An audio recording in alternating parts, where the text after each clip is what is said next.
Semdol kake mo faseda.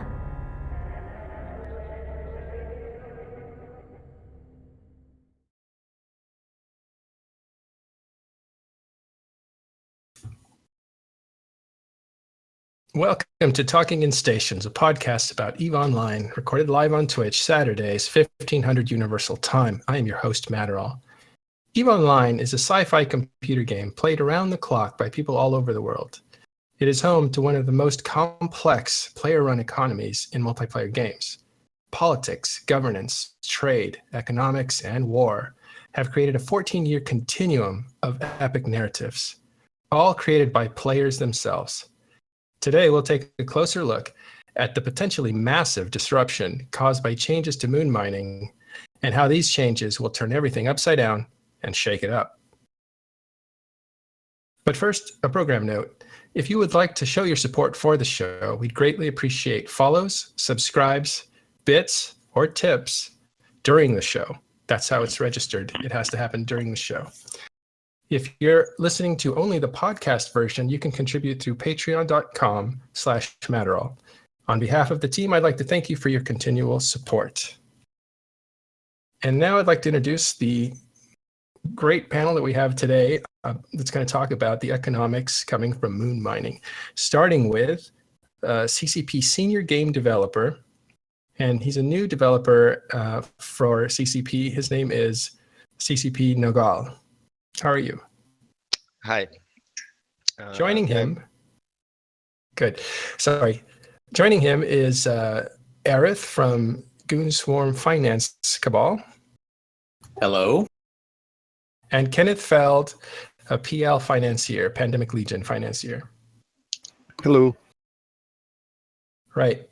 So, Nagal, I cut you off there. Sorry about that. I did want to come back to you and talk about you and your interesting story, because you've come out of Ubisoft, which is there's a lot of interesting things around this. But why don't you tell us what drew you to want to work for CCP?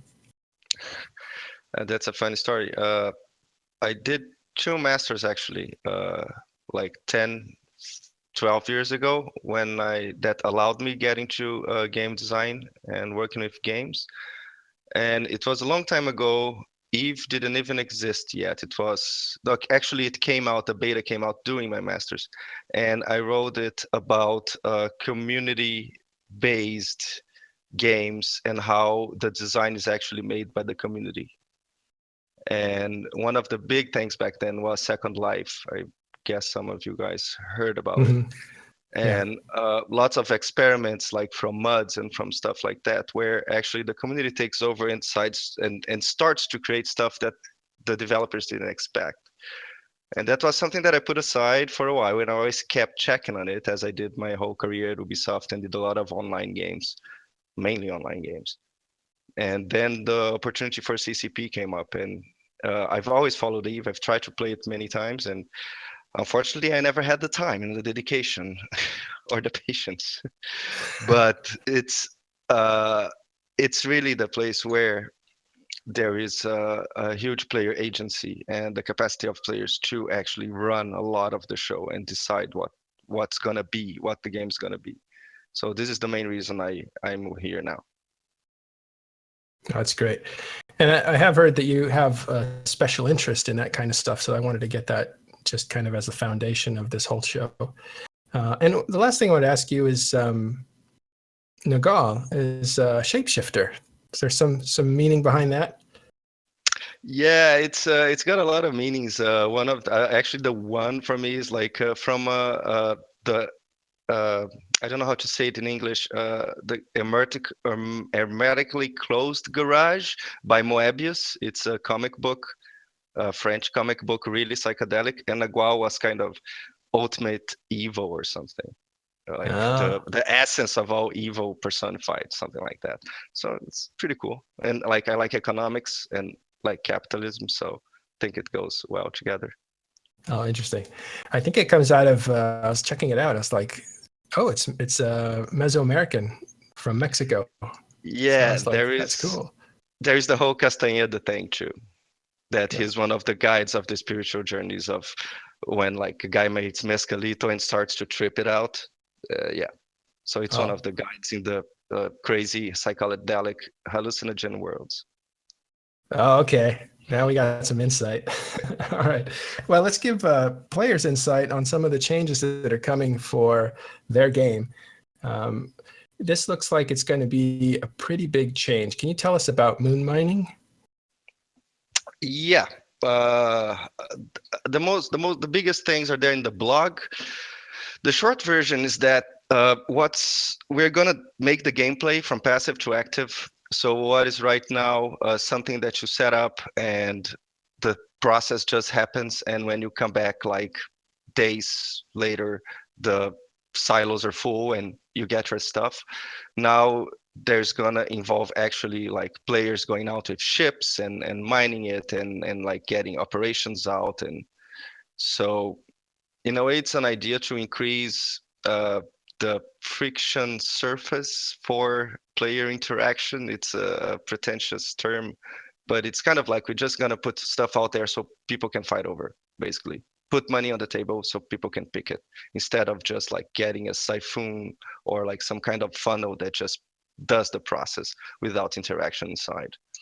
That said, we just said, hey, why not kick it, shake it, and redistribute all the moon goo all over the universe and see what happens. So yeah. Yeah, That's the fun part, actually. That was the big surprise, right? I mean, it was a surprise to even CSM members, I believe, wasn't it, Eric? Yeah, we didn't know. They hadn't really told us anything. This is one of those. I don't know why CCP's done it, but some of the big ones that I think have economic implications lately, they're not giving the CSM the information ahead of time. They just blast it, which is fine. It kind of shortens that time frame for people to have information and profit on it, which is good too. But the downside is we didn't really know that they're going to scramble moons. I'm personally very happy they're doing that. I don't know how a lot of the other CSM feel, but I know with us and GSS, we feel like this is a great thing. Like this is going to be fun. But isn't it bad for Delve where you reside? I mean, Goonswarm has that whole territory in the south, and that was really good with moons. So you're probably going to lose out just by looking at the odds. No, that is not how this works. Okay, tell us how it works. That's like some wow, dude. Okay, so let me give you a quick synopsis of how Null works today so you can understand the answer. Right now, Null Alliances have very little to no ability to tax moon mining, regular mining. Moon mining, you can do taxation by moon and what's on it, that kind of thing, and a lot of alliances do that where they'll let their membership already harvest the moon and then pay a percentage of the profits. But you can't tax regular mining. This now, CCP is not only combining moon mining and regular mining together, they're making the baseline load across Null be higher, and they're changing all the ratios between moon mining and regular minerals for Iskanauer gameplay, and all of that now will be ledgered and where I can tax it. So there were whole sections of the moon economy I wasn't capturing before, other than like a small stipend on the moon, like platinum moons or something like that, where most alliances were only holding the R64s. So sure, Delve might lose some R64s in equivalents. Maybe Delve loses a third of its mining income. Well, mining income is just like 22% of our income right now. That's nothing, right? But now you're going to give me the ability to tax all of those moons within Delve and my huge mining fleet of locusts? Yeah, sign me up. Yeah, Okay. right now each moon's 100 units per hour.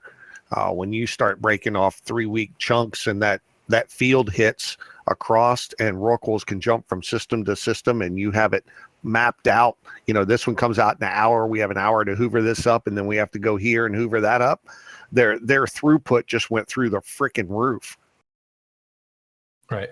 Well, that's the nature of how you are structured, not necessarily the composition of the moons. Because if what Nogal is saying is that they're going to take all the moons, reshuffle them, different areas are going to emerge as places that have lucrative spots, right, Nogal? Is that kind of how it's going to work? Yeah, that's the idea. So maybe like you get 5 moons, and those moons now become like pretty R4s that are not like really that interesting, and then you got to move over and try to get new ones. But I guess that's what they're saying. They can hold more. Yeah, the holding capacity of our space goes up dramatically with this change. So if you figured like Delve, the previous numbers was around 40,000 between fake Delve and Delve of what I can handle, right? Which is why you kept seeing us grow, because we could fill the space and we're not maxed out yet. This is going to change that holding capacity way high. It's going to pop it over 50 for sure. I haven't really done the final order math yet because there's no point, because CCP hasn't told us some of the ratios of the ores and how they're seeding and how close they're going to stick to the R64, 32-16 ratios. So until we really know that, you can't calculate it, but it's substantially higher than today. Yeah. And somebody's asking, are you going to F CCP? Are you going to F Delve? And that comes from Red Boost Stamping. It's going to be very random, right? You guys use a random generator? Oh yeah. No, it's completely random. Like we're not honestly, You're we're not not out gonna- to play the game. We're trying to make That's the true. game more interesting. It's not like we're not looking at players and try to even out and make. Here's what I would propose though. Just throwing this out there, that CCP announced the date that script will be run and the time, and it's They only already did during downtime when the patch hit. No. I would rather have that to be like a process where somebody physically watches it. Like if it's only run once. One roll of the die, huh? Yeah, just in case, like the dev that's that downtime runs it a couple of times, just one roll of the dice. Or have an extra dice so that you can throw one out. Yeah, like that's Re-roll. don't run it 10 times to take the one that you like the most. Just run it one time. Yeah, but it's not that simple. There are rules inside randomness, because if you go blind random, it's like 100%. It's like there are caps. There are like rules that we want to specify inside moons, that there's going to be at least a certain amount of moon ores inside each of them. Blah blah. There's some stuff that we're still kind of figuring out and playing with, so that we can get some kind of logic. But the thing is that the location of each thing is random. There will be clusters, but we're not controlling them, because like randomness creates clusters, and yeah, we want to make it fit inside a beautiful distribution curve. Yeah, but there's every scenario, almost every region in Null is going to benefit hugely from this. There's a few regions that are going to lose out because of the way their geography works. But drones, this is a huge buff. Delve is going to be a huge buff. Places like Impasse, where CO2 lives, huge buff. So generally, I love this. Mm-hmm. Let me just slip in low-sec here, because there's a lot of talk about low-sec and how they're getting the raw end of the deal here, because the way that moon mining works now is okay for them. It actually creates things that people want to fight over in one place at one time, and doesn't require a huge crew. It requires one guy to go around and collect like a mailman. And so that's changing completely away from them, and they're worried that now there's not going to be much incentive to be in low sec. Have you thought about that? You have thoughts on that, you guys? And Go first? Yeah, actually, no, I'll go first. You always go first. Sorry. Yeah, I don't know. I don't see it that way. There may be problems that come from it, but there's also incentive. There's more space to play. There's also the income is not going to be nullified. What I think that is going to end here is the fact that one guy can run so many with so little, basically login time. That's like minimal effort and huge gains. And yes, that's something that's going to end. But that's going to end for anywhere also for no. So I don't see exactly how that would be such a big problem. You still can run your moon. You still can make the profit from it if you get to hold the R64 moon. That's it. But go ahead. I think a lot of it is the same issues PL went through over the past year or so, whereas we used to be strictly nomadic. We'd load up everything and move to somewhere else. Well, what was it? Creus and the fatigue really put a limit on how quickly we can move around, that kind of stuff. But also with the changes that have coming with industry and ECs, we've had to put down a little more routes, and we plan our trips a little bit better. We have to be able to produce on site, that kind of stuff that PL has never had to worry about before. So now that's coming full circle and going to low sec. And low sec is not just free willy anymore. They're going to have to put in the effort and the logistics and the backbone and the infrastructure to support themselves. And that's something that they've been easier just to go to JITA or the closest market and get the stuff and bring it to them. And that's not necessarily going to be the case anymore. So the growing pains that we went through the past year and a half, 2 years in putting a more of a logistics backbone and an industry backbone in, they're going to have to put in that effort as well. Much like we didn't want to do it, they probably don't want to do it either. But the benefits that provides an alliance and a war machine far outweigh the little bit of trouble that it causes. You just have to set your mind to it and actually do it. So they're just not looking at it right. Well, they may be looking at it right. They just may not be liking what they're looking at. They just got to put their head down and do it, or they're going to go by the way of the dodo. Well, one of the suggestions was that the higher value moons should be in low sec so that more people are drawn to it. But we've already dispensed with that because it's going to be a total. Oh, by the way, is it going to be random distribution among low and null sec? Sorry, what do you mean? Is it going to be a random distribution of moons from low sec and null sec together? We are not sure if we're gonna make a division of them, but if we do, we're gonna keep the same, how can I say, the same baseline value and redistribute separately or everything. I don't know. We are not there yet. We are really trying to figure out how those things could be. Because yes, there's a possibility that if you take the whole thing together and rebalance it, that it crumples up on one side or the other, and that would not necessarily be good. So how are you approaching the idea that presumably you're trying to keep roughly the same amount of total supply, but you have to factor in player behavior. You have to factor in the baseline active load now. So what's your strategy? I mean, you don't have to give us the exact numbers or anything, but what's your strategy in your thought process around that? We have the whole there's a whole process, and the good thing is that the moon go until it actually becomes tech 2, because that it's basically the basis of the economy that runs from moon. Is the end product is the tech 2 stuff. There are so many transformations that the thing goes through reactions that we're also touching, and maybe people are not looking to that enough. I don't know, but it's going to be interesting too. Yeah. And we have all these kind of like levers and multipliers of transformation that we can basically play with in order to adjust any supply. But as you said, and we know, there are huge reserves.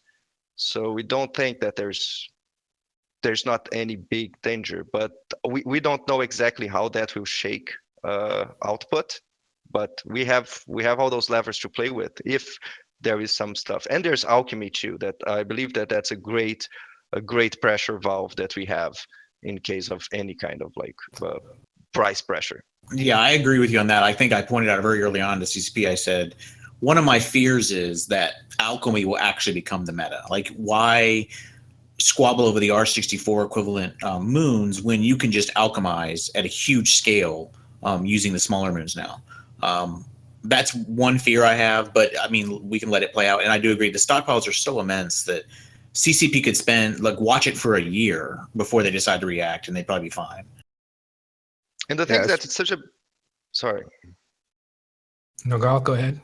Okay, it's such a big change to the whole process of how much it's going to cost, the man-hour cost through production of any unit of end product, that we don't know how much that whole process is going to be affected in terms of input and outcome, and like we add up the man hours. We really don't know. So we just have to make sure that we have those levers, that we watch the numbers, and that we pull them at the right time to keep things like interesting. Do you think you're going to regionalize it still? Like, you know how like you have the R32s are regional. You think you're going to keep that, or will they be spread around the galaxy? That's stuff we talk about like once a week. We have a meeting just talking about that, and we don't know. Now, one thing about Alchemy too, with the stockpiles, if you start running out of 64s, with the new skills that are going to be put in and the ability to put in reaction jobs, if you need a pile of Promethium tomorrow, get yourself 20 BPOs, slam in 20 jobs for the reactions, and push button tomorrow, you have a giant pile of prom or whatever you need. So our tools that the players will have to bypass a lot of the stockpiling or price fixing and that kind of stuff is going to be much greater than we have today, because today you'd have to put up a tower for every reaction, whereas now you have one refinery, you can run 20 reactions simultaneously. Yeah, and that's something I wanted to talk about. The refineries themselves, I think Nagual said that it's maybe not being looked at close enough, and I think he's right. People talk a lot about the moon mining and the fights that are going to happen around the moons, but have you thought about the refineries and what they're going to add to the game or take away? For instance, alchemy, I assume, will happen inside the refineries, so you won't have to set up a policy to that kind of stuff. What can you tell us about refineries and some of the cool things that it's going to help ease the transition? It's as we said, they are reprocessing structures. Like we have citadels are kind of military, and then we have the ECs that are like production research. Now we get the refineries that are reprocessing and transformation of base products. I really like what's going to happen with reactions, because it's going to use basically the same thing that there's for industry right now with the same. It's going to use a lot of basically the same process. It's a more interesting process. It's slightly more active for the player and gives us options, and it forces more interaction. And I think that the refineries, they're going to be, I think they're a huge step forward to all that stuff. I think they're going to become the new norm, just like ECs became the new norm, very fast. Yeah. Yeah. Well, it's going to get even more complicated than that. Is, thank God we had been stockpiling the PI and everything for a few months, because we knew there was going to be a land rush. We needed 600 of them ourselves, right? Like 600 total structures. Can you imagine the land rush that's occurring now when all these private people are going to go out and try to seize their little moon or something? It's going to be great. Now, one thing, this is a little far reaching, but I'm assuming CCP has at least thought about this. They've said no moon mining in high sec, and I agree with that. However, if you look at this down the road, taking out belts and putting these things in high sec and high sec mining moons to get mineral ore, which is going to be part of the composition even in null sec of the moon mining, and moving the entire player base to a more active setting. And to me, that's also one of the big things for downtime, is regenerating the asteroid belts and stuff and shifting everything to active. I think they would wait a while. Let's see how it blows up in null and see. Oh, sure. Yeah, not right away, but I mean, this is just like step one in the transition to everything going active, including high sec. It is something that we look down the road, but the things that there are 3 or 4 big ifs and what ifs and how will this goes that we have to wait for it to roll out. So if you change everything at once at the same time, you have no idea where the change is coming from and what was good and what was bad. So we're already shaking a lot. So we got to see how this goes and what we learn from it in order to change new parts or to expand the change or, do anything like that. But yes, those are definitely things that it popped to our minds. There have been discussions about it, but the fact is that we have to see what happens and how players react and how the game will reorganize itself around these changes so that we learn stuff and do it better and further. Yeah. That's one of the things that's difficult, I think, about this game. I don't know, because I'm not a game designer like you are, but is the amount of time it takes to kind of see things settle out, because the mutations of people's thoughts on these mechanics, they're handed a mechanic and they work the way that you presume people are going to work, and then they start mutating into ways you didn't think they were going to work. So it must take a little bit of time too. to put these things out. So I'm actually surprised now, as I'm an older player, at how long it takes for things to settle out. Like I used to think within a month, people have got it figured out. But Kenneth and I were talking earlier, and there are some things that take a year to settle out, like capital ships we were talking about earlier. Yeah, especially the meta modules, the little goo that you get from shooting the NPC dreads and that kind of stuff. PL had looked at using some meta modules in our dread fits and stuff, and we built them for a little while, and then we basically ran Jita out, and you can only get that stuff so fast, and it's a year out, and we still don't have decent supplies. Look at the excavators. Excavators pretty much drained how many every years of drone poo, same type thing. So that kind of stuff will take even longer to settle out. So let's talk about the markets for a second, because I think they're going crazy, but I'm a pedestrian, and you guys have been at this. But tell me what's going on with specifically the Moon Goo market right now. Generally, a lot of the last wave people are coming in now. So the last wave is generally like from the time the dev blog hits to the time the patch is implemented. Well, not even that, like 30 days out from the patch. Then there'll be a huge spike 30 days out from the patch. That'll carry through, 60, 90, 120 days after the patch. And that's usually when people start cashing out their reactions or whatever, rather than what they bought. They were probably going to react at day one, slam it into the first person to get down a refinery in your capital, right? Just slam it in, produce all your outputs, cash out.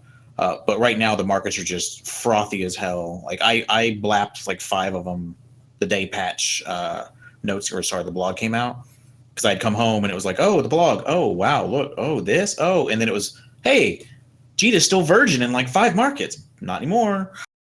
So what do you mean by blap? Tell us what you do to a market when you see it like not touched. It depends on why I want that market, but in this case, because the blog hit, oh, you're going to randomize moons. Great. That disruption is going to be even funnier.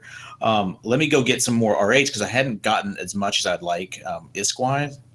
So I was looking at the R8s anyway, and I've been trying to slow by. So I was just like, okay, wipe out the bottom 30, 50% of cells. Just take all the money, all the volume off the market you can, and start banging buy orders up. Like just racing the market up with buy orders, trying to get that kind of shock volume where people are like, haha, someone's trying to manipulate this market. Let me dump into them. It's like, thanks, buddy. You want to kind of get that last little volume you can get out.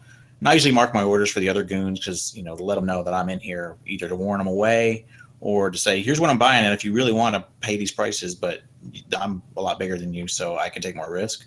So it's kind of a signaling system and everything. Yeah. Can you tell us your mark? Or is that a secret? Yeah, so it's 4s, so like multiple 4s in a row, and goons will usually use .44, but usually it's only Jubal that uses a bunch of 4s, and so goons can see me, and it's for fofo, right? Yeah. Fofo. Yeah. There's some, so it's FO, but you use the number 4 to kind of to mark it that way, and so that's a sign that you're there, and to keep out because you're working there. Don't get or to pile on. Like it can mean both. It depends. Oh, okay. And usually I'll tell people in GSISC or whatever, like you kind of got to know, you got to have, it's like kind of like having a private key and a public key. You kind of got to have both to know what to do based on my signal. But yeah.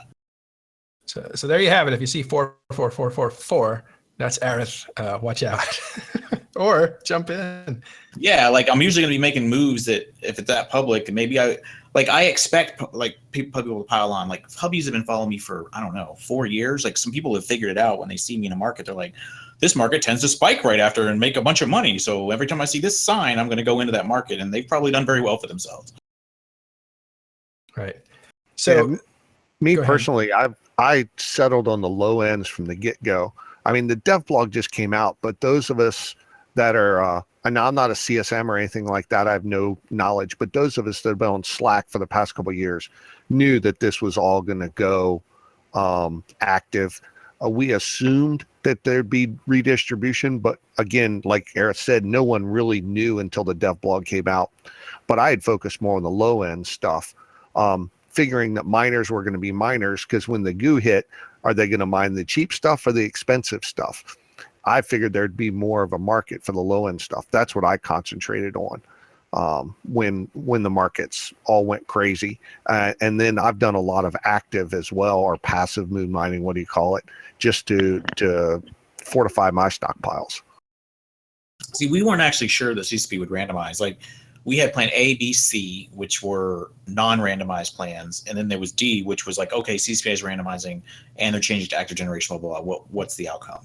And so we had known about we focused more on the low end, not in regards to what people want, but more the logistics effort of moving that M3 around null and then to market. But we wanted to get as much ISK value as we could. So that tended to be a lot of R16 through R64 investment on our part, our alliance part, and our people's part, just because that's where you can get all the ISK in. Because we're talking about tens of trillions of ISK flowing around just from our alliance. So you got to be in everything, basically. Yeah. But what's really funny is that line that you said, Nagual, where you said, we don't play the game, we're just trying to make it. So this part of the game manipulation and market manipulation isn't something you guys participate in. But when you were in FanFest, when you were up there presenting, you guys did say that this was a possibility. So this doesn't come out of completely nowhere. You say we're looking into that possibility, right? You mean the redistribution? The redistribution possibility, yeah. Yeah, it's the number one question we were asked at FanFest. Me personally, it was the number one. I guess like other people got some other stuff, but everybody would come and ask, and we said we don't know. And we were being very honest. We didn't know back then, and then we decided. But the things that we told the CSM asked that when we talked about the moon mining plans, just before FanFest.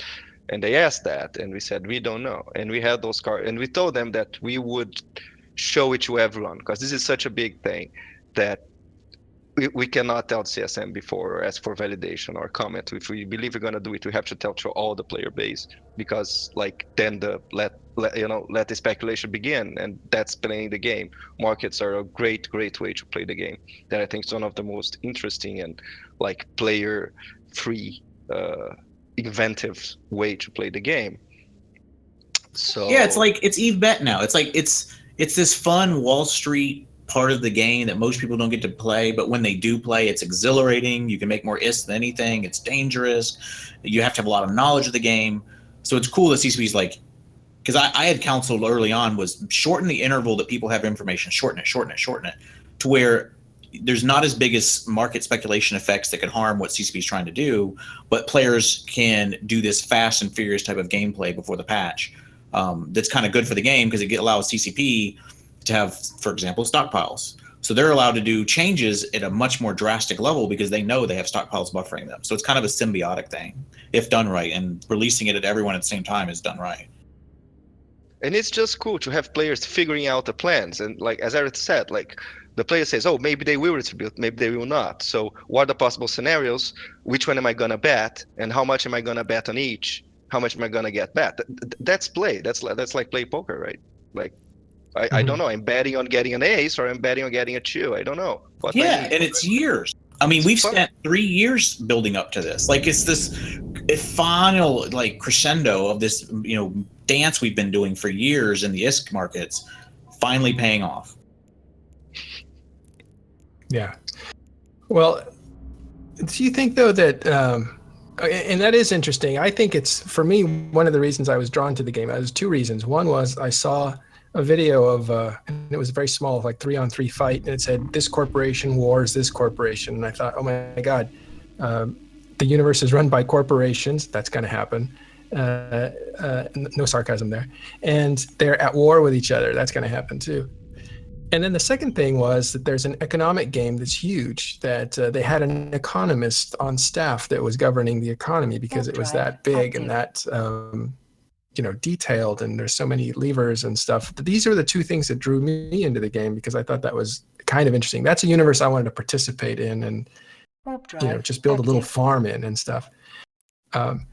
We've talked really large scale stuff, and we'll continue to do that. But for a second, how's this going to affect the little guy, the guy that's out there, trying to put up his first Astro house or something? I don't know if that's a little guy. He should probably, if he's a reactor for somewhere, he should probably stockpile his inputs before. If he's a little guy with his astronics, he's probably fine. Like maybe he can go find a little moon or enter into a partnership with somebody who has moons that can't mine them. Like I suspect PL is not gonna be able to get to anywhere near all their moons, right? And I feel sorry for who owns all the venal moons because that's gonna suck. But I think most people are going to find some sort of relationship with people that will mine. Whether it turns into a meta where people are trying to track miners, well, we'll see. But I think that meta's already been won anyway.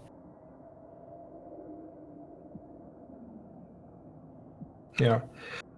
Well, do you think most people right now are sitting out of the market because it's kind of a scary place, or have all of the minerals been bought out and so that wave is gone? And or do you think this is for Kenneth, I guess, or do you think people are in the market? I've heard recently that it seems like nobody's buying or selling anything. Do you think that's true? No. Some things have cooled off for sure, but if you look at the volumes, the spikes on the past couple dev blogs we've had, and on the days where the pre-dev blog forum posts have been written, that kind of stuff, there's still quite a bit of velocity in a lot of the markets. PI has been steady. I know even the smaller players that I've talked to, the smaller industrialists, are still banking and stockpiling PI, waiting for the next wave of structures to come out. So it's still, PI is still a huge market across the board.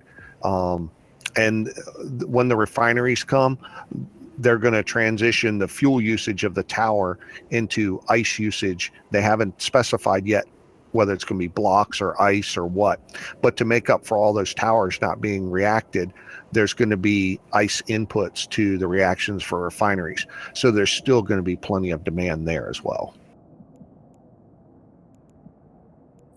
What do you think, Aerith? Right now, you're kind of in this part of the meta where everyone knows what's coming. Everyone's doing their moon month calculations. Everyone's figuring out their cash out strategy, which will be most people will react this stuff straight up the integrated chain. And then trying to figure out, okay, where is that supply likely to be concentrated at? So it's not just about what the markets are doing today. It's about how do the logistics of the meta reform around what's coming, and after it's come, what material gets to market, how does it get to market again? And it's not going to be the same material. It's not going to be raw goo like it was. Like that is going to not be the efficient mechanism by which you should transport that ISK value, right? It's going to be end products most likely, or up the chain, at least all the way through advanced and nanos, like minimum, where that's not the meta today. So that's the fun part. And then the it could be compressed ore too. We don't know yet. Could be. That would be very interesting, but I would rather see them trying to push the integrated chains. I think it's it gives an interesting dynamic in null and HiSec interaction. Yeah, I mean, obviously we won't know until we see the sizes and stuff, but if we can compress the moon ore to the point where we can compress mineral ore now, transporting it in that form for the basic miner, I think will be better for the basic miner. And also give the industrialists or the reactors a better chance of cherry picking what they need. I don't know which way they're going to go, but that'll be an interesting outcome. Well, Nagwal, have you have any thoughts on if you're going to compress or not? We don't know. Can't say that yet.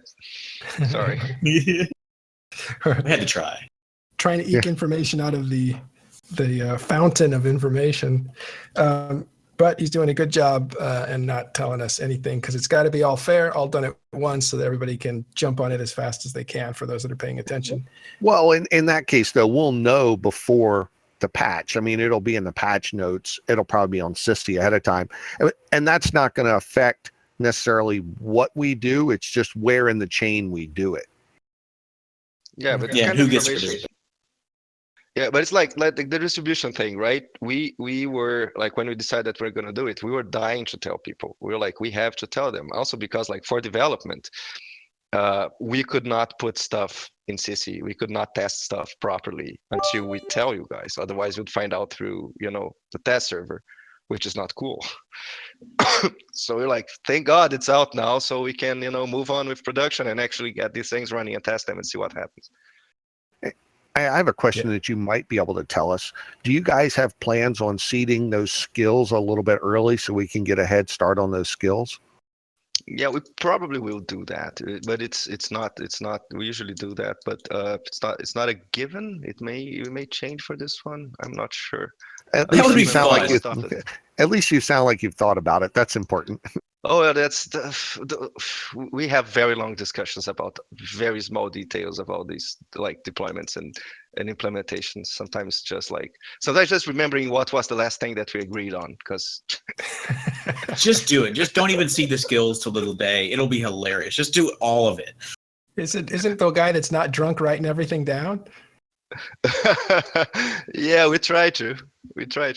I don't have the documents here, so I'm at home. So Yeah, you mean the cocktail napkins where you guys agree on things? That's funny. oh yeah, that's how it was. Yeah. Yeah, so let's go back a little bit to timeline, because that's kind of what we're discussing now. Do you have any more information on when this stuff is going to roll out, or what the rollout plan is?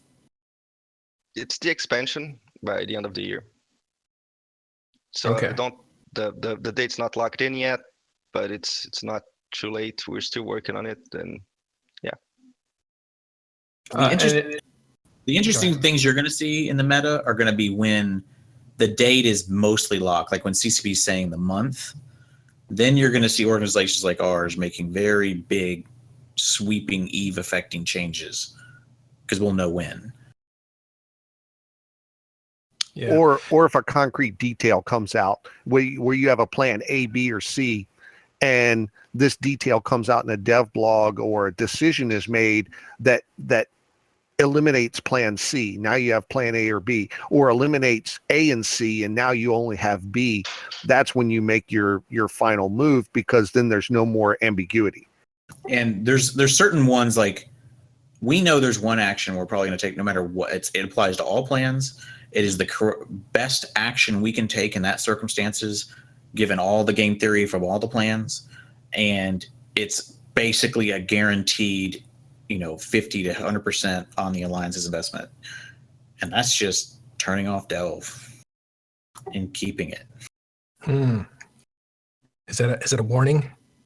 Yeah, we've already warned our own people. When's that going to happen? I haven't decided yet. All right. So there's another card to be put on the table from the players, I guess, in all this. Turning off Delve has the net effect of shutting off a huge supply of this moon goo stuff to JITA, which would make prices go up, you would assume. Yeah, well, my reactors that are completely supplied by Delve, like all of our output goes to our reactors or to our investments can. It doesn't go to JITA. So if my guys have to suddenly start going to JITA, holy crap. Well, yeah, you may get some rebellion yourself. Well, Nagral, how about these new structures, refineries that are coming out? Those BPOs will probably come out before or seeded before the game, or are they going to come out when the expansion hits? I guess we're going to see them before. I'm not sure yet. We're not like everything's penciled in right now, so I'd rather not say anything definite until we get everything for you, because that's the thing, right? It's not something like, it's so sensitive that like the numbers are out, and then there's a rush to people to build the whole structures, or like the blueprints, and even if they get the numbers, there's going to be a rush for the materials. Like there's so much, it's so sensitive economic wise that we are trying to hold our cards very, so we keep the game fair, and especially we keep the game interesting, because it's so sensitive. So it means that it's gonna shake a lot. It's gonna create a lot of movement in the game, and that has to be fun, as fun as possible. Right. So what are the conversations like when you guys are talking, or when you're talking these ideas? Because I'm sure they go on into the night and stuff. But do you guys start at one place and then end up, kind of going back and forth until you end up at different places? Yeah, and then there's always saying, yeah, but then they're just like, it's what about the little guy? What about this perspective? What about this perspective? What about when this has happened? Oh no, no, no, but there's alchemy. Oh yeah, it's true. So alchemy does this, yeah. So it won't break this way. So it holds the bottom, you know. And that's one good thing. I really like the way alchemy works, because like it gives us much more space, room to shake things up, because it holds the bottom in a way. Like it holds the bottom. It's a pressure release valve. So there's no danger of like, you know, losing or blocking or cornering a market, something like that. Well, it's big. It will the upward pressure will remain, but there will be a release for it. So Yeah, there's always a way to get the mineral or the material you need through alchemy, because you can. For those of you who don't know alchemy, somebody was asked in the chat before. Actually, Kenneth, can you tell us how alchemy works real quick? Yeah, it's basically an inefficient system that takes lower tier materials, moon goo, that you may have more quantities of, and it puts them through a reaction and makes a smaller quantity of a higher value moon goo. So like, I think it's a couple R16s will make a 32 or a 64. I don't know the exact, because I don't mess with it much. I have my own moons, but it basically takes a larger amount of a R16 and makes a smaller amount of a higher part of moon goo, and that way you can bypass the big guys. Like if PL and Goons have all the R64s in the area, well, you can take some R16s and eventually make the R64 goo that you need. Mm-hmm. And that was put in there to kind of release the pressure from the bottleneck that was caused by technetium, where a couple groups kind of said, you know what, we're not going to fight each other over these moons. Let's just all profit. And so that kind of brought technetium to super high value, which meant everything was really expensive. So this was yeah. I created OTEC, by the way. Yeah. So we have the originator of OTEC on here too, which is a great name for it, by the way. The sarcasm and irony is great from these things. All right, so a lot of people are asking about PvP stuff too, and yeah, I'm that's not exactly sure where people are looking at this. There's a 900-pound gorilla in the room, and I know that CCP Fozzie and Larrikin are probably snarling, getting giddy over it. But CCP is going to put in an index for reactions. Now, we don't know too much about it yet. I've heard it's going to be Constellation. I've heard it's going to be System. I'm hoping it's System. But somewhere in the galaxy, there's going to be some refinery that someone jacks in 15 or 20 reactions with 30 days worth of stuff that's worth 5, 6, 8 billion. And all that is an industry job. All those materials should, in theory, drop if that refinery is killed, or have a chance to drop via the loot ferry. And I'm sure there's going to be a lot of hunting around trying to find giant loot pinatas soon after these things hit and people fill them up. Whereas now you hit a POS, you get a week's worth of goo maybe out of the silos. That's barely worth your time. But if you have these pinatas all around everywhere, I think there's going to be a lot more people hunting for these things and trying to find out where they are and going and knocking them over. Yeah, so there's going to be a lot of opportunity for things to fight over. And what's interesting about that is if there is some kind of assault team that comes in to take out one of these refineries, it's full because somebody put all their stuff in it to run at the same time. You're going to have that fleet followed by a big freighter to collect all the stuff that fell out. So you'll have the big loot collector after the stuff blows up. I kind of like that concept. I know we have it with capital ships and sometimes destructions of structures, but it's kind of new because I think of fights as things you just fight for, whatever the military objective was, not for the salvage, not for the stuff that falls out of it. I don't know. I mean, I would love that to come true, but no one did that with ECs. Mm-hmm. Oh, really? Well, yeah, I would love it if the Remetto is like, oh man, refinery pinatas, but there's refinery ECs and no one hits them. Yeah, they do. I have yet to see some big EC do some loot pinata. If you got to kill me, I'd love to see it. it doesn't show up on the kill mails. That's a thing. Even if you could estimate one, like we haven't seen one die anywhere near us, like in our quad. Well, there's a new goal for you, PL. Yeah. All right. So, but I did want to talk about FC's perspective on this. And I think that you Kenneth, said something at one point that was really interesting. And that is that you have to talk to FCs to say, look, you can't just see a fleet and go and want to attack it. That's like too primitive. You have to look at the opportunities that are coming at you by looking at these indexes and saying, hey, there's a lot of richness here. Let's go attack that. We'll get some kind of value out of the loot, out of the stuff that drops. But FCs in general, how are they going to, how is this going to affect their world? Maybe especially in low sec. Can you, Nagual, can you tell us like some of the stuff that you guys have kind of gone over, how this is going to affect combat and people fighting over things?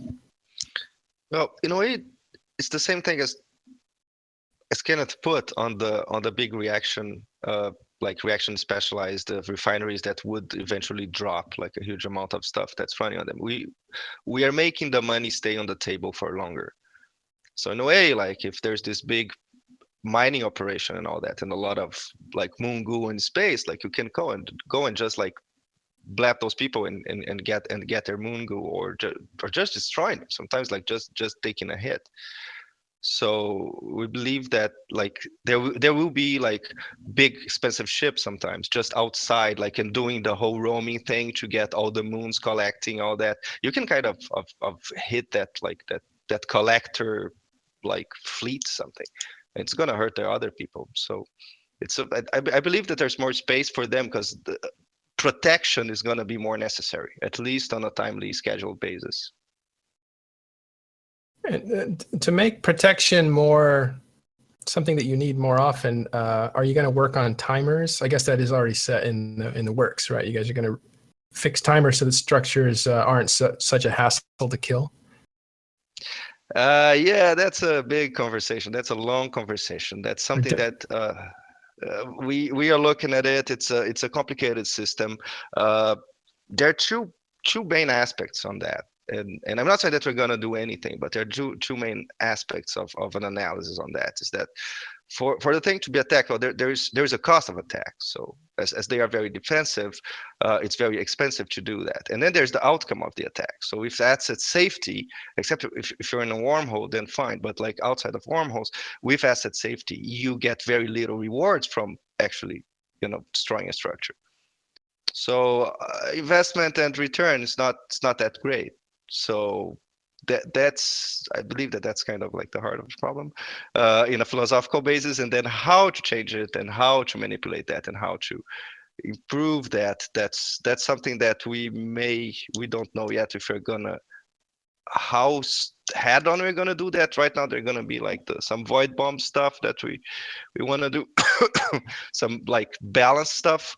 But I believe that some of us in CCP believe that it is the time to do a deeper, more structure, maybe change to that. But it's very sensitive. Yeah, a deeper pass rather than just tweaking something here or there. Yeah. The easy version is like, yeah, let's change the timers. The complicated version is like, well, let's change those states. Let's see how those things work. And we don't know where we are at yet. Yeah. Now, the high level, this has been talked about before, but we'll go back to it. The high level goals for making this moon change. Can you talk a little bit about like what was you were trying to do? Making people play with each other. Like I mean, get more social space inside the game, be it aggressive competition, be it cooperative in the sense that now I own the moon, I run the moon, but I need a bunch of miners to help me, and I need a bunch of guys to protect this moon, or create new, division of work by creating more workspace to get the same results. So then now you can have specializations on, okay, I run the moon goo mining fleet, and we mine all over this area for all these guys who run all these different moons, or like all the thing is combined into a huge corporation. Or I'm just kind of like a merc shooter corporation, and we just protect all these moons and these guys. Open up possibility for players to play the game in some kind of organized way by using the current systems. Yeah, and that's now Eve is famous for being able to scale from one man to do the things that 20 men do, kind of thing, or people. And so you can, have 20 clients running and that sort of thing. So do you find that some of the planning, you're trying to separate those guys out or make it harder for them to do to basically scale? Like you're trying to make it like one of the here's an example of what I'm talking about. One of the things that came out a while ago was that in these ghost sites, when you hacked something, it exploded the thing that you were hacking, and a lot of loot flew in different directions, which meant that you had to go and chase it. So you kind of needed friends to be with you to chase things in different directions at the exact same time. Like no amount of having 2 or 3 characters would be able to help you in that regard. So it kind of seemed like CCP was developing ways of getting around the guy that can do it all himself and making it more like you really do have to invite friends to play with you, that kind of stuff. Does that enter your thinking when you're making these plans on how to get people to be more cooperative and social and stuff? Yeah, we have to measure at least how much something could be like played with alts. We always think of that, and that's actually something that again in a very high level way, like anything people say, oh no, but like the big corps. Yeah, if we do anything that is specific to a small corp, a member of a big corp is going to create an alt and play as a small corp and get all those benefits. It's like if the government gives away like help to some kind of specific industry and doesn't give to this one's just going to create one like that immediately and take the benefits from that, because you can fake an identity very easily at Eve. So yeah, we take that into account all the time. I actually have a funny story on that, Matterall. That loot pinata thing, that was actually my fault. I had tweeted at Stauffer that idea, and he said he was going to take it. He liked it, and he was going to run with it. I meant it in sort of like you should drop, like instead of have assets AC, like a large portion should always drop type thing, like loot from the Citadel, the new structures. But he took it to mean like things spray everywhere. It was like the greatest miscommunication in the history of E. So you're responsible for the original ghost site looting. Yeah, like it was a tweet. It's probably still on Twitter. You can find it. And so I tweeted him and he had tweeted back. And then like 2 months later that popped up. I'm like, oh shit, that is not what I meant. Now, Gual, can you tell us a little bit about corporations and permissions? Because one of the things that is hard working socially with other people is trusting them not to screw you over in this game. I believe that trust and players are actually the most valuable assets in Eve. And yeah, it's like, what can you do? It's like trust in real life. It's very hard to have it. And I believe that we can try and put mechanics to block that, but the more we put mechanics to block that, we are kind of killing a way of playing the game that is kind of like fooling people. And CCP has, and Eve is a game where it's like, it's very forgiving with the line of that fooling a player is actually a valid gameplay for many stuff. So yeah. So you don't want to hurt the opportunity to betray and steal everything from, because that's something that's pretty exciting and exhilarating for people to read about stuff. It is a great gameplay, right? Like a spy game is a cool game. People like this kind of stuff, right? Being like, hiding your intentions and all that, bluffing, all that. It's like poker. It's great. And when you do it in a social context, it's amazing. It's like the Battlestar Galactica board game. I don't know. Try. I'm a silent, like, pretending, it's kind of cool thing to be, especially when you have like actual 200 people that you're fooling at the same time. So yeah, I think that's part of like Goons. I know PL certainly does. At Vegas every year, we have 100 people that go to dinner at the PL dinner. They're all in PL. We all know each other out of the game as well as in the game. All the, PL's going to fold up tomorrow when jump fatigue came in and all that stuff. That's all crap because it's more of a social group than an alliance necessarily. And no matter what someone does outside of our influence, it's never going to break that up. They don't seem to understand that, but They hope, I guess. But that's also part of the trust. It's hard to shake someone's hand, look them in the eye. You can tell right away if they're going to screw you over or not. Maybe that's me. I'm a little bit older than the average, but it's pretty easy to tell when you shake someone's hand and look them in the eye what they're thinking. And we're the same way. I mean, we got the Goon retreat to Cancun in like 2 months where a bunch of leadership gets together, the yachts, to be, blah, blah, blah. But it's more that a lot of us have been together through multiple games, and we go off and we play other games together, and we come back. And this Eve, think of Eve as kind of our home game that we always kind of return to between fits of playing other things. So it's more of a gaming organization that it's not about an Eve gaming organization. It's just a gaming organization that you wouldn't betray because you play with them on everything. Oh, you're like made men, so you can never get out.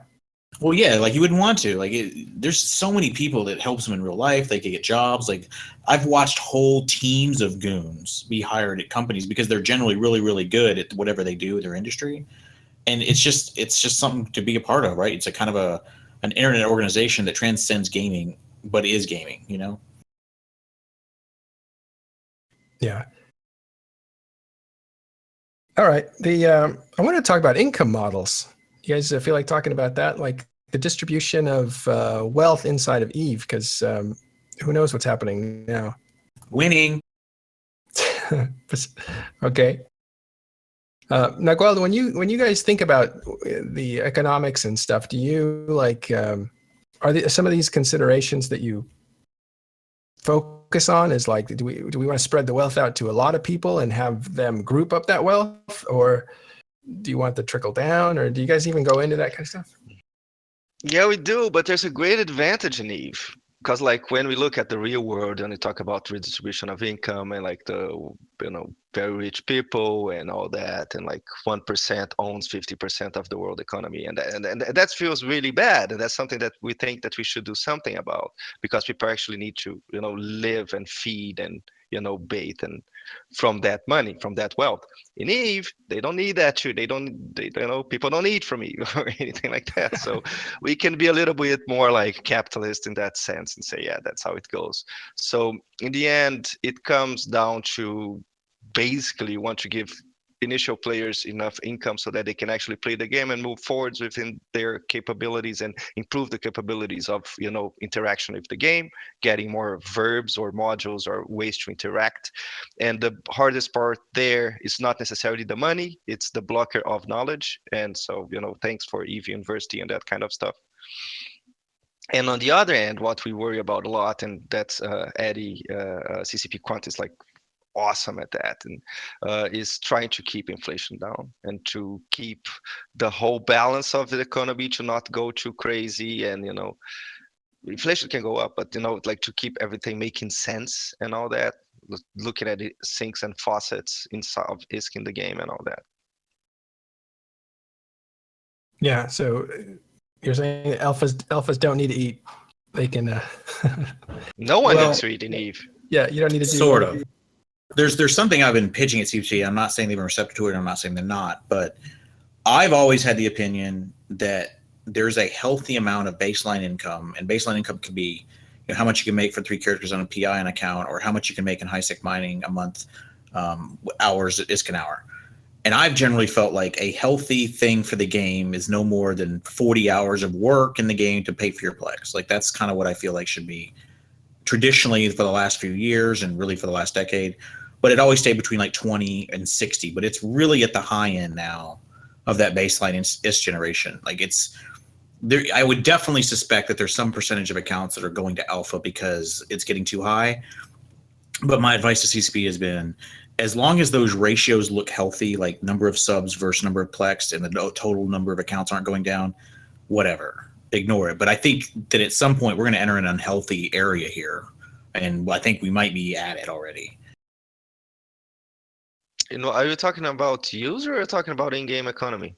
In-game economy. Like how much does it cost an in-game guy in hours in the game, a basic generation of ISK, wealth, whether it's ratting or mining or whatever, to pay for his account. Like, how much is that? That's the equivalent of for a E-mining. Plex. Yeah. Yeah, we're not talking about the 260 million tick hells here. We're talking about the guy with a Ishtar and HiSec doing level 4s. How many hours does he have to do that to pay for a Plex? In defense of CCP Quant, that number was something to make the point, right? I understand. I was making fun of it as much as using it. Okay, good. Yeah, I think we all know that's like a gimmick at this point. He's never letting that down. I mean, never living it down. Correct. Okay. But the guy doing level 4s is reality. Miguel? Yeah, but the things that income per hour in Eve it grows exponentially sometimes. It's very difficult. Like when you get like end game, like or like later game characters, the income per hour, per played hour they can have in ESC is like just ridiculous when compared to late alpha or maybe even an early omega. Like, so it's very complicated to tweak for that as the basic. And if you set it too low, then other people on the top don't care anymore. And if set too high, then other people. So the best way that we have is not something that maybe should be done in real life, but the best way you have is like, let the market decide. And this is what you're good at, and this is why you I think we're attracted to Eve, and that is these systems, right? Like this is you like looking at systems and trying to figure out how to simplify them and how to make them work more effectively and deeper without too much complication. And to let other people run them, not me. They just have to maintain a kind of a ratio of 3 variables, right? Which is how many people are playing for subs with real money, how many people are playing for subs with Plex, and what are the total number of subs. If those numbers all stay at a healthy ratio, that's fine. But if you start to see the self-fulfilling prophecy of capital flooding into Plex, buying future Plex because they know it's a future game time, and that just kind of accelerates, while this generation becomes harder for the little guy in HiSec, and God, I hate the little guy. I think of the little guy arguments, but you want to keep that healthy. If that starts getting unhealthy, it's actually going to hurt CCP's bottom line and hurt Eve. But we don't have access to the numbers, so you can't know if we're at a healthy place or not. Yeah, but how would you increase this income for the little guy? I wouldn't necessarily increase income for the little. I think I would go after the price of Plex a little more directly. I personally would do what y'all have done in the past and manipulate the price of Plex down a little bit, but there's several things y'all could do. And one of the things you're doing is the refineries, which means more of the S generation income is going to move to mining, which isn't a faucet. So there's a lot of stuff you're already have in the pipeline that might address this. It's hard to say without the data. Yeah, I agree that the mining, moving the passive to an active to the lower tier will help with the redistribution. And I still think that there should be more syncs, especially in industry.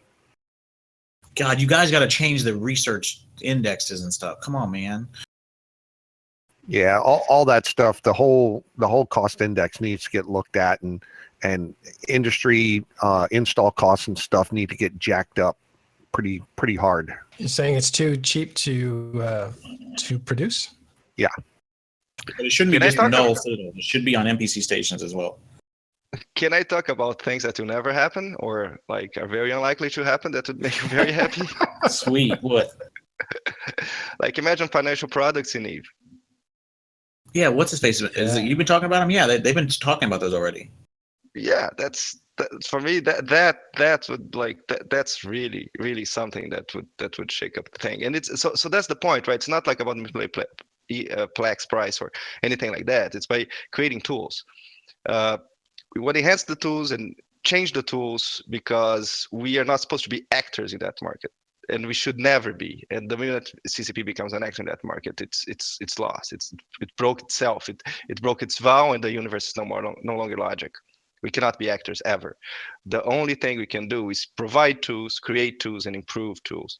And those exactly the things that you should be looking at, like system cost indexes and big transformation of products involve more actual gameplay hours than they do, or like getting new ways for players to exchange money. And well, I want to zoom in because you just said something very, very important. You're saying now that there is no longer CCP policy to intervene in the Plex market. No, I never said that. No, I'm not talking about that. That's way okay. beyond my decisions and my calls. I say what CCP has to do, how it's staying in focus. Okay. The thing that you just mentioned, financial products, are basically mimicking the stock exchange and investment funds and stuff like that. And players seem to be doing that a little more right now than they were before, even uncollateralized, which means they give money over to somebody else and don't expect that to be insured. It's kind of like a trust thing.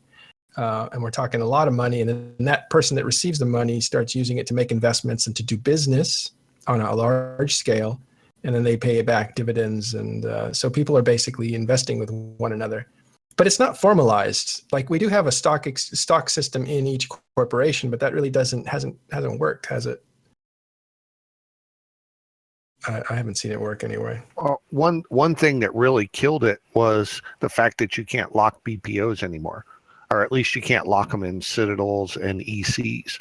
So a lot of the huge collateral, like if you had 10 Titan BPOs and you had them locked down, someone had shares of the corp, then you couldn't unlock them. So that helped collateralize the loan a lot better. You can't do that anymore. That feature, I don't know if they're not going to add it or haven't added it yet or whatever, but that took a lot of the collateral out of the loan equation. I always thought it was an issue of trust again, and this is why I brought it up, Nagual. I was thinking in terms of, especially when you're just starting out. I guess when you're just starting out, my experience has been pretty good, where there's just been a falling out and people break up. Little corporations have a falling out with each other, and then they just break up and go their separate ways and try to find their way in the world. But when it gets to about the mid-level alliances, that's when there's things at stake.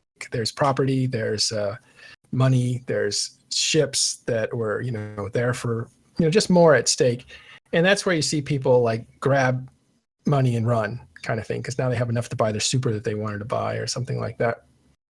But and I know that's gameplay, but I wonder if like what the problem is, that there's no consequences in Eve. Just like there's no need for food, there's also no need to put somebody in jail because there's no Eve jail.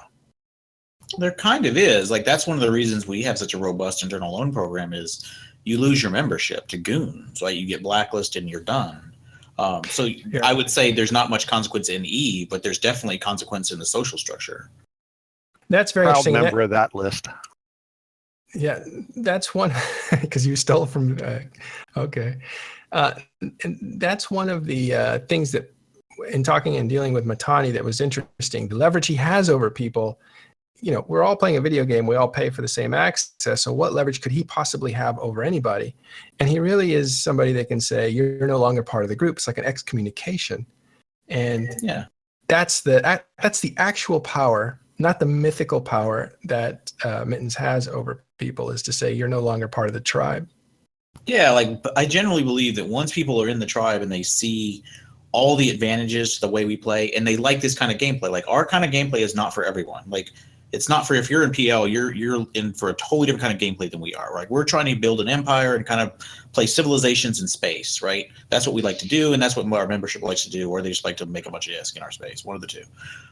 So we attract that kind of player, but it's not going to be the type of gameplay that everyone is going to subscribe to. So for us, it's more about making sure that our interactions with other alliances fit into kind of how we want to play, and it's enough of how they want to play that you can still interact, right? That's kind of Eve. Yeah. Okay. But it must be hard to do that on a large scale with Eve in general, right? Because you can't really kick somebody out of Eve. They get banned for other reasons, just cultural reasons. But there's no real way to like. Well, you can get banned if you do something really, really bad. But yeah. That's the thing. We want. There's a reason to enforce that. So let's say the guy was banned from goons, or I don't know, like he was kicked out, and then like he becomes this pirate that lives around and is all grumpy, but still like just like tries to get his revenge on them and like kill some little groups when he finds and all that. And that's a way to play the game. Like we want to keep that. So yeah, trust between the social groups that exist inside the game. Yeah, that's exactly the thing. And you can move on from tribe to tribe and be expelled from all the tribes in the game if you're like such a annoying and trustworthy person. And Yeah, there's people that no one will take some people. And all of Null, they're like, nope. As soon as you see the app, nope. Like, that's powerful. yeah. Have you been talking to Falcon? Why, did something just happen where someone got expelled? No, most people don't know, but he was a ruthless low sec pirate. Yes, he was. He was hard on his own guys too. When they broke the rules, he would like just destroy them. Yeah, most people think Falcon as Falcon is mean, but Falcon as his previous character in EVE Online makes Falcon the CCP guide look like a teddy bear.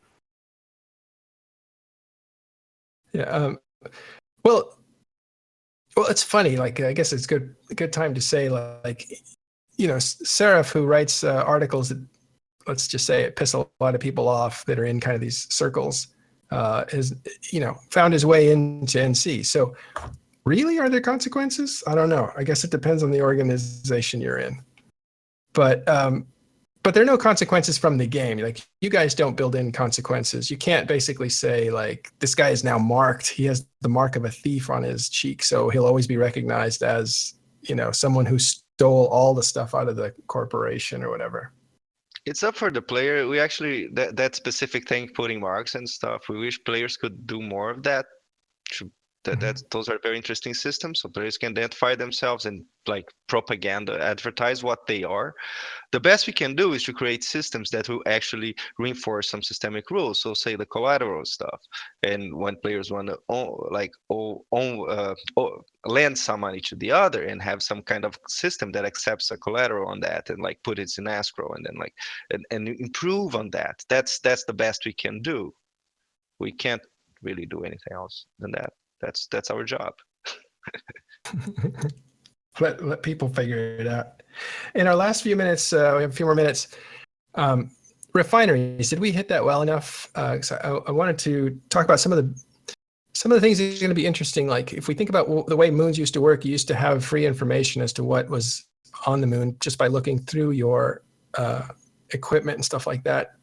That's no longer going to be the case, right? Whatever the moon expels, you're only going to have percentages of it. You're not going to have totals, I imagine, because you have to go mine it all and then figure out how much it gave you that time around. Well, yeah, and the delay. If you put your laser on a week, you're going to get a smaller rock. If you're going to put it on 3 weeks, you'll get a bigger rock, but it takes longer. So there is absolutely no way to know. The dev blog hints to as you see the rock come towards the laser, you'll get a general idea of how much time before it explodes, but you probably won't even know that other than the person who controls it either. Well, you probably will if the meta goes to where everyone wants to use the point. So they specifically set the vuln window to when you're Sure, running it. but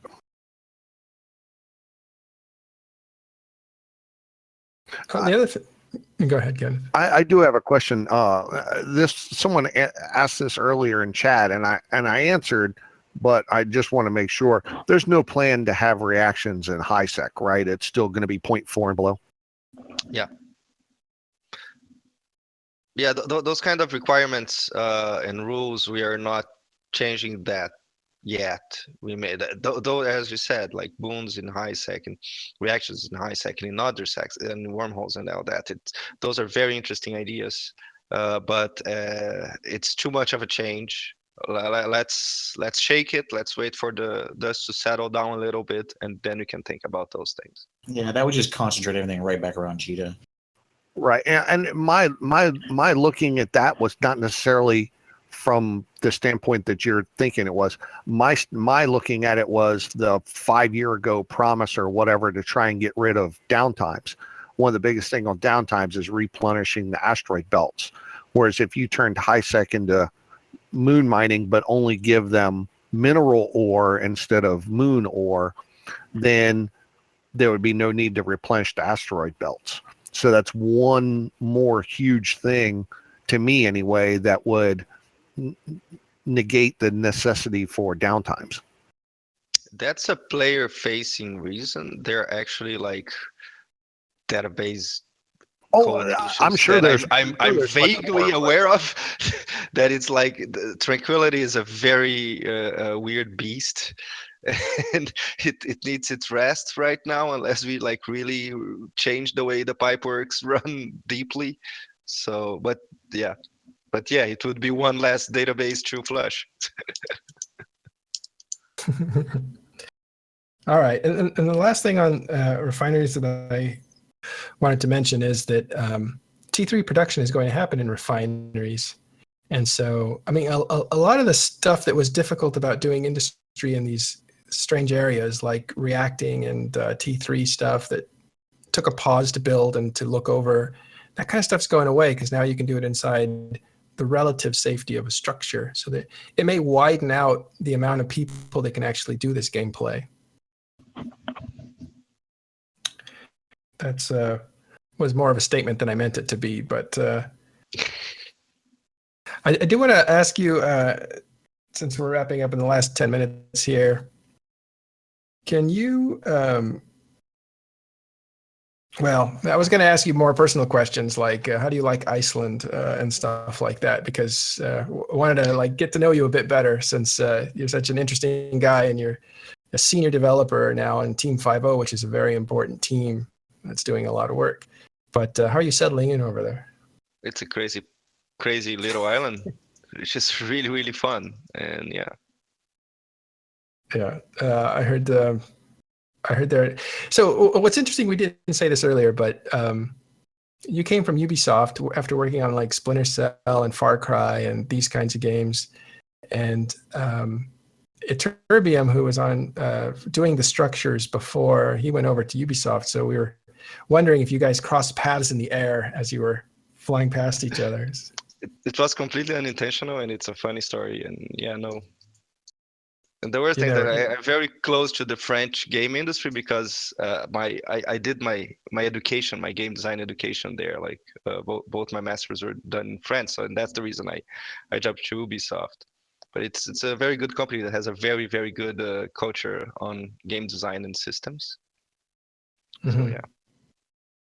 Yeah, I heard like, you could have pretty much, worked anywhere and you decided to work at CCP. So thank you for showing up and choosing Eve to work on, because we hope that you can use some of your ideas on the systems like financial products and stuff that make the game more complex and more interesting, rather than what seems to be but in addition to a lot of the combat stuff, the tournament stuff and all that kind of stuff that affects the actual active gameplay. We'd love to see more strategic, building gameplay as well. In addition, I believe that economics, financial gameplay is something that's so it's very used in Eve. It's kind of the core to Eve and fundamental.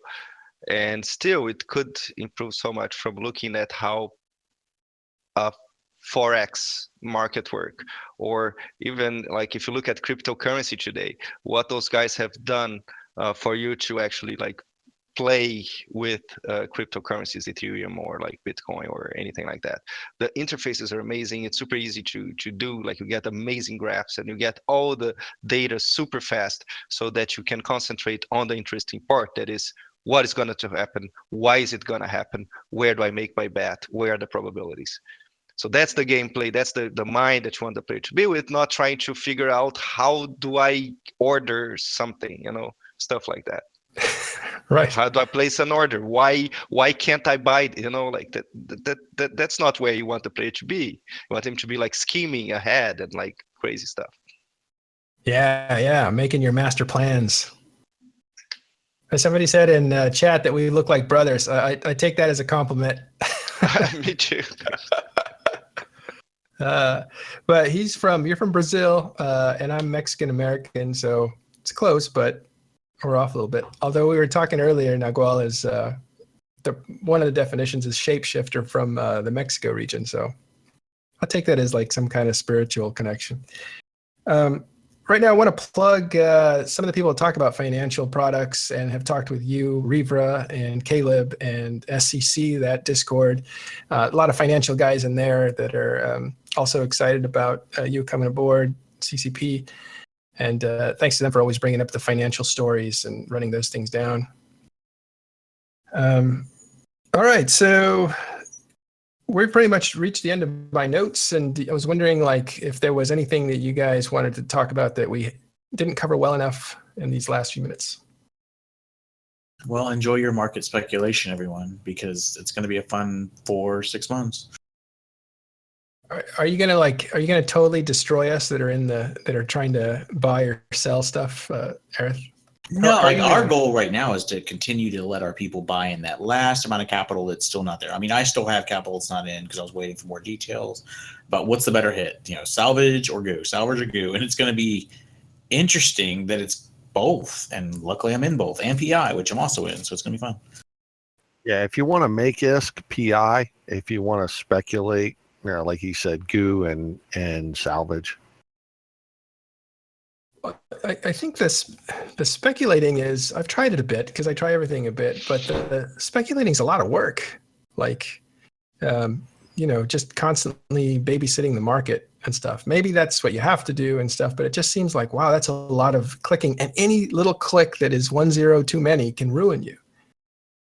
Okay, I mean, I just go in huge and make the market, and it goes to whatever price I'm gonna want it to go. Like, that's what you do for scale. So I get it's probably a little more for you, but just go in just above the next big order and just stay there, and you'll gather. It takes a little while, but you shouldn't be touching it more than once or twice a week.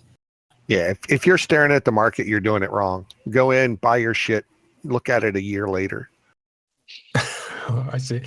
Well, that's what's weird. I feel like I'm getting slammed by these giant waves, and then you guys are there surfing them. And so there's definitely a different mindset to what's going on with you guys, as opposed to what's going on with the typical guy, which I'll consider myself the everyman, trying to get in the market. We're making the wave. So, like, when I got home that day, I killed the R8s first, but then I was like, oh, Thulium, you're looking mighty low. And so I just popped that bitch too. And buying Thulium out was only, I don't know, 30 billion or something. And it popped it to 40K, and it's still up at 38. And when it comes down again, I'll hit it in the face again. All right, Eric, thanks. Okay, thanks, guys, for showing up. I want to thank McLeod for producing as usual. And a special thanks to Nagual for coming and hanging out with us for his morning. Wasn't too bad, was it? No, it's not really morning. Actually, it's like 4 p.m. So oh, right. It's me. Like, I'm on the other side of the world. totally. It was really fun. Thanks a lot for having me. Yeah, thank you for showing up. Appreciate it. Really interesting stuff. Okay, so look forward to Moon Mining Changes and the titanic upset of probably the landscape of Eve. Like, I don't know if this can be underestimated. It's going to be a big change. We'll see what happens. Thanks, Aerith, for showing up. Yep. Thanks, Kenneth. And thank you guys in chat for showing up. We appreciate you. And thanks for supporting us and supporting other streamers on INN. And we will see you next week on Talking in Stations.